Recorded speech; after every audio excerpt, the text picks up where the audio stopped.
حضرت شیخ سعدی رحمۃ اللہ علیہ بیان کرتے ہیں کہ ایک شاہزور پہلوان اپنی ناداری سے بے حد پریشان تھا۔ وہ کشتی کے داؤ پیچ کے علاوہ اور کوئی ہنر نہ جانتا تھا اور اس کے دیس میں اس فن کا کوئی قدردان نہ تھا۔ ناداری اور مفلسی کے ساتھ ساتھ اس پہلوان پر ایک بڑی مصیبت یہ آن پڑی کہ اس کے دل کا صبر و قرار بھی جاتا رہا۔ وہ پہلوان جب خوشحال لوگوں کو کھاتے پیتے دیکھتا تو اس کے دل میں حسد اور رشک کی آگ بھڑکنے لگتی۔ وہ سوچا کرتا تھا کہ آخر ان لوگوں میں ایسی کون سی خاص بات ہے جو یہ دن رات اس مزے میں ہیں، اور مجھ میں وہ کون سی کمی ہے کہ میں اس نعمت سے محروم ہوں۔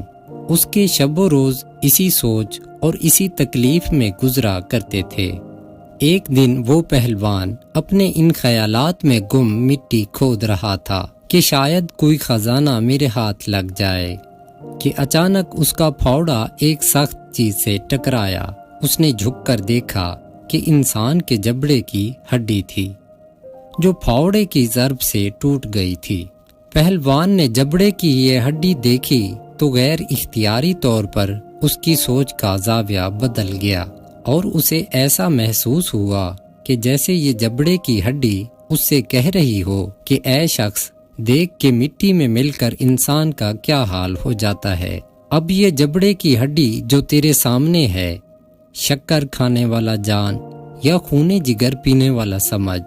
دنیا میں اگر کوئی ایسا مزدور جو منو بوجھ اپنے سر پر ڈھوتا ہے، یا کوئی ایسا مالدار جو نخوت کے باعث خود کو آسمان کے برابر خیال کرتا ہے، ان دونوں کا انجام ایک ہی ہے۔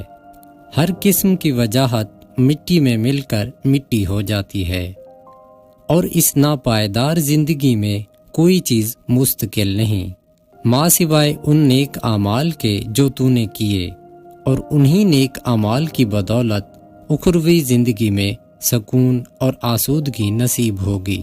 ناظرین و سامعین، حضرت شیخ سعدی رحمۃ اللہ علیہ اس حکایت میں آسودہ زندگی گزارنے کا بہترین اصول بیان کر رہے ہیں کہ دنیا کا مال و دولت سب ناپائیدار ہے، اور پائیدار وہ نیک عمل ہے جس کے ذریعے ہم حقیقی زندگی، جو کہ ہماری موت کے بعد شروع ہوگی اور جو ختم ہونے والی نہیں ہے، اس میں آسودہ اور مطمئن رہ سکتے ہیں۔